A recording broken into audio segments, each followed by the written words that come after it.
It's Feral Monday, we're doing our look here, but I do want to remind you not to miss this look because it's one of my favorite looks I think I've ever done.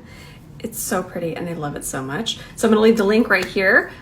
Just go save it and watch it later because we are doing the story here, but I was proud of this and don't want y'all to miss it. My hair, it's giving Medusa. This caught my eye today. So everybody talks about things from Charlotte Tilbury that I don't enjoy, but what I do enjoy, I never see anyone talk about, and it's the eyeshadow formulas. They're spicy priced, but the formula, it is easy to work with, and it's beautiful, and it's pigmented, and it's sparkly, and it's delicious. Let's do a look. So I want to keep the look pretty cool tone. So I'm going to start with this more cool tone. This is a very interesting color, and we're using this About Face shadow kind of as a base. We're going to take a fluffy brush, just take the side of it, and we're just going to start to tap it over this way. And we'll just go ahead and put this all over our lid, but not quite all the way up to our brow bone. So no eyeshadow primer with these, but I have found, and that's what's fun about makeup, because makeup has advancements. But I found that layering eyeshadows on top of these liquid shadows, it works beautifully. Liquid shadows of makeup past. A lot of times, if you put a powder on top, it would become patchy and it just wouldn't blend as well. These work nicely as a base. So now I want a taupe eyeshadow. And you know what? Sometimes it is hard to find a taupe. I'm gonna give you a tip.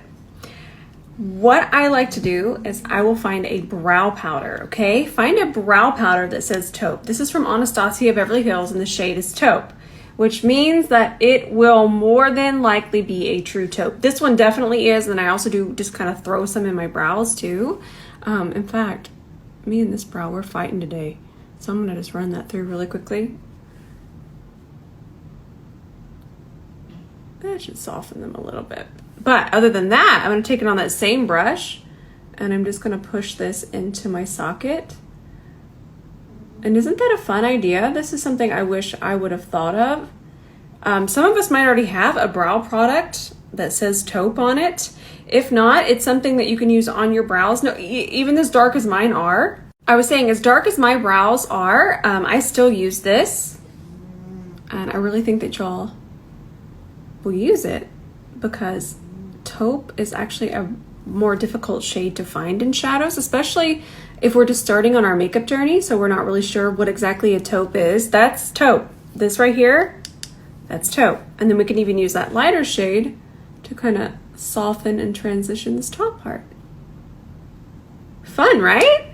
Time to hop into this palette. We're gonna grab it on the tip of this E29. I'm mainly gonna use this brush today because I want everything to be really diffused. We're kind of going for 90s extra glam. I feel like once I take my little things out here, it's gonna be really 90s. I'm kind of excited. So I'm pushing that, and we're gonna focus that on the outer part of the eye. And when I say outer, we're gonna stop it right there. I don't wanna bring it in too far. I feel like it's already dark enough. So let's just press it here. But then I am gonna start to swoop it out this way. Using very light pressure, I'm just going to start to bring it out towards the brow, the tail of the brow. And I even want to do frost. I want to use the frost on my brow. So I'm kind of leaving a little extra space. Grabbed a little bit more of that dark shade, just going to build it up to match the other side.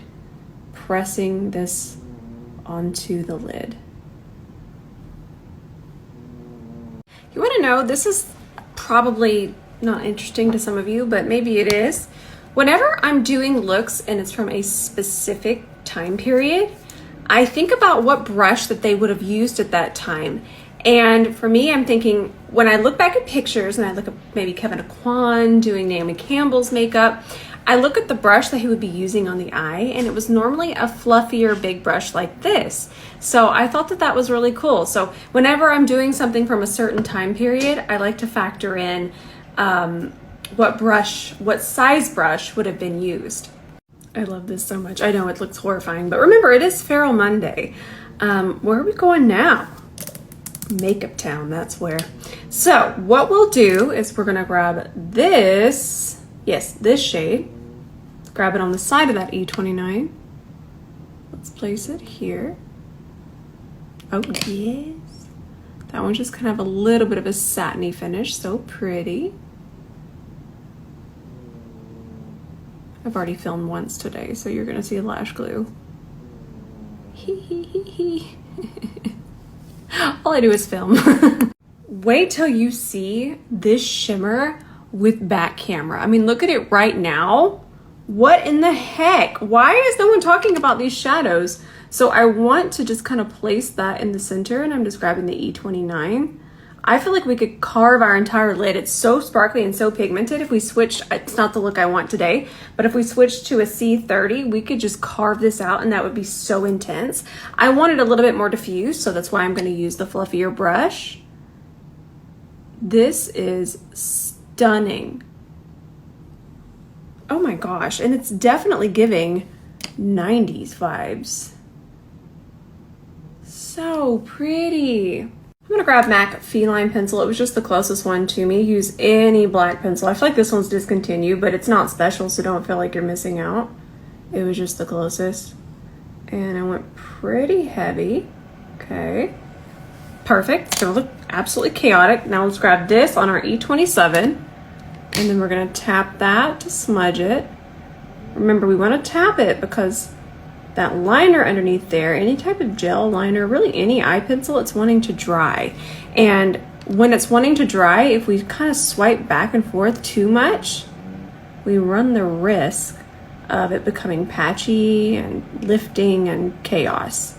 So just do some light tapping motions. You're gonna get a really nice even blend. It's not gonna take you that much longer. And then I'm just gonna take that same dark color and just build it up out here. Now let's put that black liner on our waterline, top and bottom. I haven't done this in a while, but this feels super 90s to me. So this is a good tip. So if you ever want to extend your eye, look for the, I don't pull on my eye, I'm just kind of showing you, don't do that, but for a demonstration I'm going to have to. See where my eye separates there? What we want to do is just kind of do a couple dots, and we'll still get a little bit of extension to the eye. Do you see that? Without making it too cat eye. And this would definitely work on hooded eyes because it's hidden with all of that dark shadow. But do you see how it just kind of continues my eye? And I'm continuing it out this way and not so much this way. And that's where that fold would really be. You're better off coming out straight that way. We're adding our lash. These are moon bows from Rocal Beauty. These are super fluffy, so if you're wanting a really glam pair of lashes, you're gonna love these. But let me tell you, this lash band, I don't even feel it. I put on those Ardells yesterday. They're listed in my last reel. They were so small and I could still feel that lash band. I felt that lash band more than these floofers. These lashes are special. Okay, so I just cleaned out from underneath my eyes with my micellar water. This is why when I do really any eye look, I get fallout. Fallout is so normal. I don't know when we started thinking fallout wasn't normal. I feel like YouTube the year of 2016 taught us that.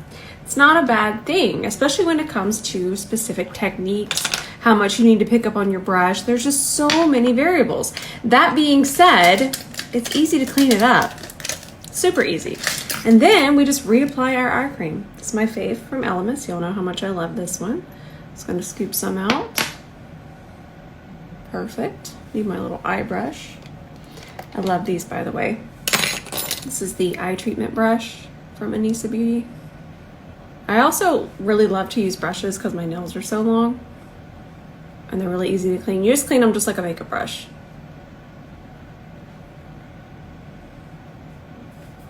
I'm gonna add a little bit of this as well. This is the Sikicom. I love this one. If your skin is grumpy at all, you're gonna love this. And I feel like it wears beautifully under makeup too. So I already have my moisturizer on. That's also Elemis, the Morning Matrix, but this is so good. Like I said, if you have any kind of redness, once this dries down, it's just magical. And it just feels so soothing. It's honestly getting me through summer. I'm scraping the bottom. I don't show this a lot because I feel like my stories are already 5 miles long, but as you can see, I use this every single day. And what I like to do with this is the Elemis Eye Revive Mask. I will just take this and tap it on top, and that just kind of locks everything in. I am gonna hop off and film I'm gonna put my foundation and concealer on, but I'm filming a 3-part series. You're gonna like this. You are going to like it. Listen what it's on. It's on the difference between setting, baking, and finishing powders.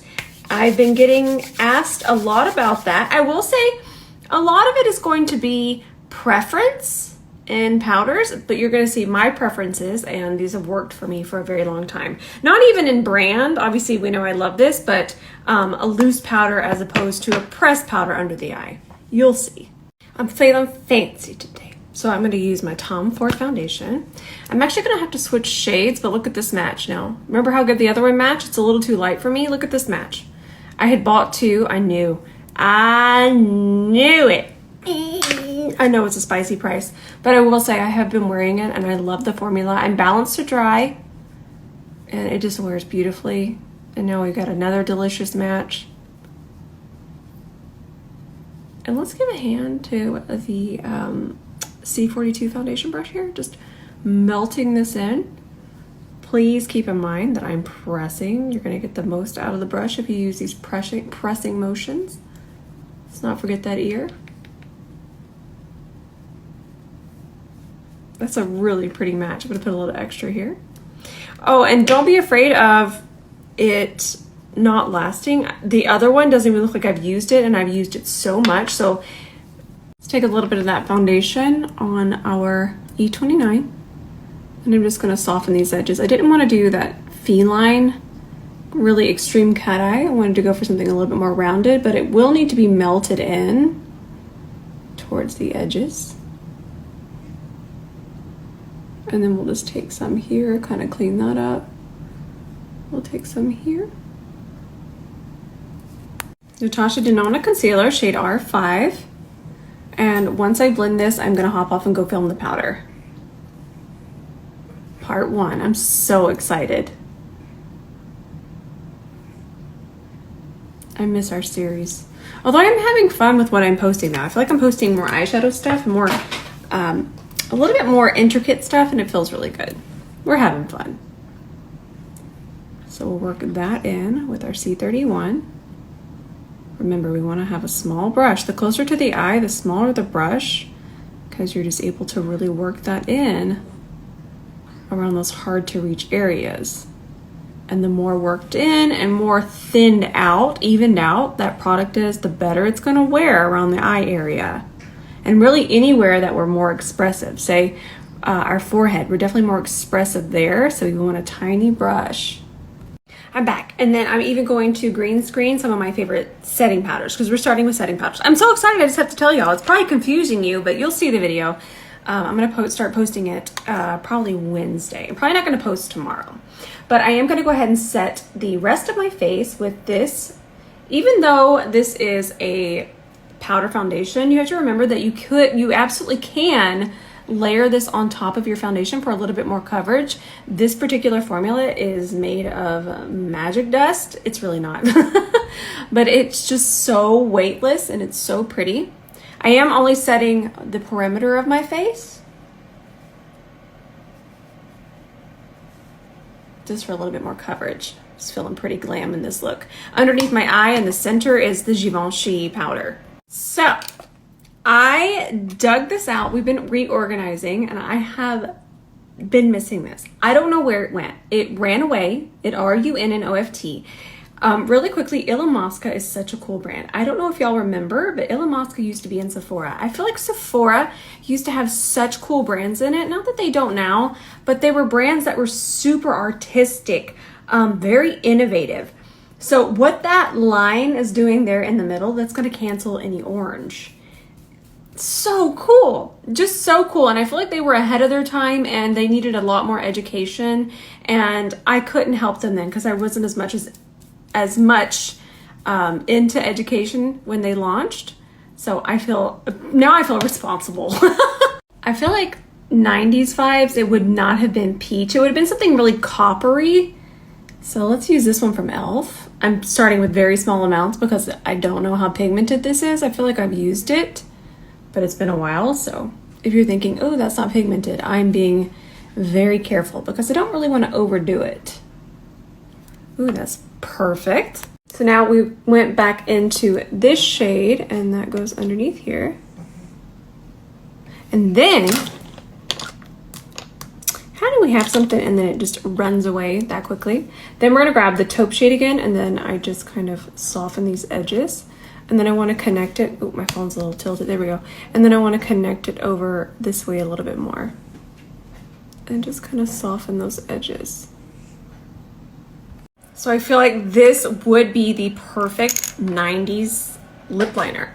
And the reason why is because it's a very rusty red brown.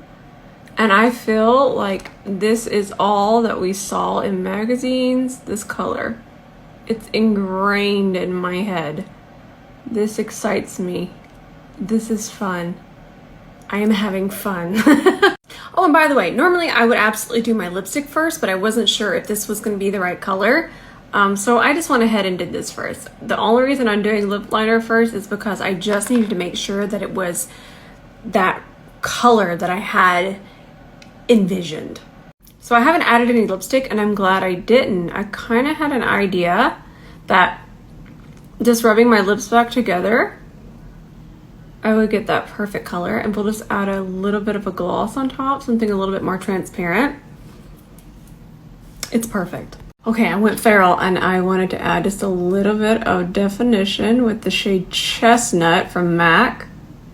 Just a little. This one can get pretty dark really quick, but this is looking so 90s. And then I'm going to clean up my lip line.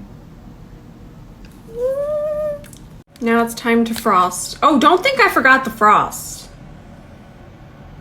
E27. Okay, we're going into this. Frost it up. Oh gosh, that's gorgeous. I forget how much fun frost is. Then go ahead and just let that overlap into the top of that shadow. Oh, yeah. Inner corner. And then let's go ahead and take it over this way as well. Fun.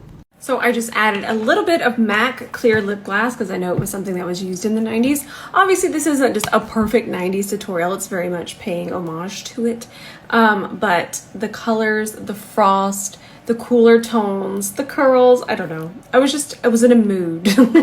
All right, that's gonna be it for Feral Monday. I will be saving this to YouTube, and then I'm not gonna post tomorrow, and I'm actually not gonna do a story. We're gonna take the day off, Ben and I, and we're gonna go on our little nature walk. I'm very excited. I love you all so much, and I hope that you'll enjoy this. I'm gonna go finish filming a bunch of more helpful videos, super helpful. I'm so excited about the powder series. Actually just gonna take a picture and green screen them so y'all can screenshot. I can't wait. All right, I love y'all so much. Thanks for getting glam with me today, and I'll see you in the comments tonight.